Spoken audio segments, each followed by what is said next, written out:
À peine élu président de l'Argentine le 19 novembre 2023, Javier Milei, le candidat ultralibéral de l'extrême droite argentine se revendiquant comme un anti-système, a annoncé plusieurs décisions choc. Parmi elles, celle de mettre un terme au processus d'adhésion de l'Argentine au club des BRICS effectif à partir de janvier 2024. Une annonce choc. Décryptons ce qui s'est passé. Le président sud-africain Cyril Ramaphosa a annoncé jeudi que le bloc des BRICS, qui regroupe des nations émergentes, admettra 6 nouveaux membres, dont l'Égypte, l'Éthiopie et l'Arabie saoudite, au début de l'année prochaine. Les appels à l'élargissement des BRICS ont dominé les discussions de ce sommet de 3 jours et ont mis en évidence les divisions au sein du bloc sur le rythme et les critères d'admission des nouveaux membres. Nous sommes parvenus à un consensus sur la première phase de ce processus d'expansion et d'autres phases suivront. Nous avons décidé d'inviter la République d'Argentine, la République arabe d'Égypte, la République fédérale démocratique d'Éthiopie, la République islamique d'Iran, le Royaume d'Arabie saoudite et les Émirats arabes unis à devenir membres à part entière des BRICS.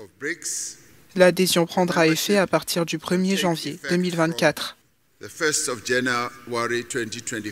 Près de 2 douzaines de pays ont officiellement demandé à rejoindre le club qui regroupe un quart de l'économie mondiale et plus de 3 milliards de personnes. Diana Mondino asegura desde jueves que Argentina no va a sumarse al bloque de los BRICS, el grupo de países conformado por Brasil, L'Argentine Rusia, a India, fait une China. annonce publique début décembre selon laquelle elle ne rejoindrait pas le groupe des BRICS. Elle a rejeté l'invitation. Cette nouvelle n'était pas inattendue et est survenue immédiatement après la victoire de Javier Milei aux élections présidentielles. Diana Mondino affirme que l'Argentine ne va pas rejoindre le bloc des BRICS, le groupe de pays composé du Brésil, de la Russie, de l'Inde, de la Chine et de l'Afrique du Sud, malgré l'invitation concrétisée en août de cette année même à Johannesburg.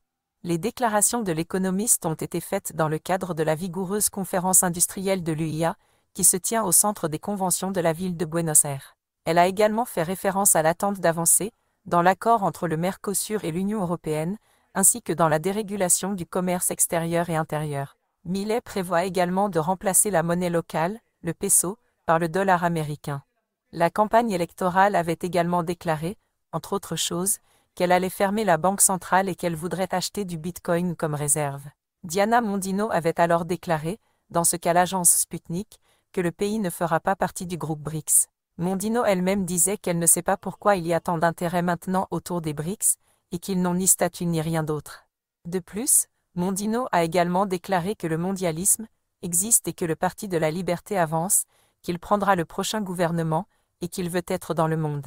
On lui a également posé des questions sur la désaffiliation que l'Argentine devrait entreprendre, surtout étant donné que son adhésion en tant que membre à part entière du groupe BRICS est annoncée pour le 1er janvier 2024. Mondino insistait sur le fait que l'adhésion n'était pas encore confirmée et disait ensuite qu'il n'y avait pas d'intérêt spécial dans le cas où ils avaient détecté précisément cet intérêt pour le faire.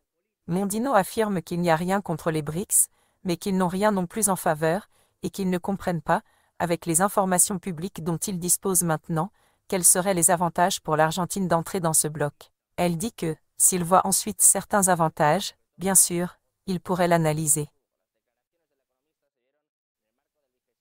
La Chine a déjà réagi, et assure qu'elle est toujours prête à travailler avec l'Argentine pour poursuivre l'amitié entre les deux pays, mais Mao lui-même a assuré ce lundi lors d'une conférence de presse que la Chine attache une grande importance au développement des liens avec l'Argentine, surtout à long terme, et que les relations bilatérales ont montré un bon élan de développement. Il a ajouté que les liens entre la Chine et l'Argentine sont devenus un consensus dans les deux sociétés. Selon l'ambassadeur du groupe BRICS, Anil Shukla, cela n'a en réalité aucun impact, car le groupe a une liste de 20 pays ayant fait une demande formelle pour rejoindre le groupe des BRICS, tandis que le même nombre de 20 autres pays ont exprimé leur intérêt. Dites dans les commentaires ce que vous en pensez. N'oubliez pas de vous abonner, de liker, d'aimer et partager.